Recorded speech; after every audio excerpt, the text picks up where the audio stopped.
We've seen thousands of protesters take to the streets once again as a result of yesterday's Breonna Taylor jury decision in Kentucky. Some people feel that justice has not been served, and for communities of color, they may feel that another death has gone unpunished, and this can feel personal. Our Sydney Stalwart spoke with an expert about the trauma people may be feeling. Secondhand trauma can linger and stick with us over time because we need to have an effective way to release it.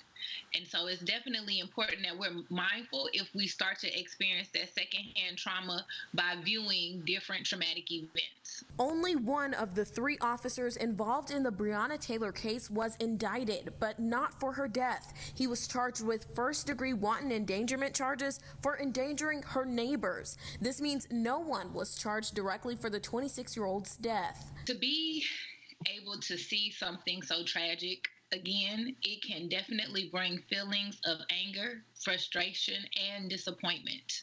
But we have to know that it is okay to have these emotions because it can produce something very fruitful for us and the community. And protesters are releasing their emotions as they take to the streets and demonstrate following this news. Now, in no way, shape, or form do we condone violence or any acts that may be harmful to self or others. However, we have to be able to find effective, beneficial ways to release the emotions that we feel because they're real.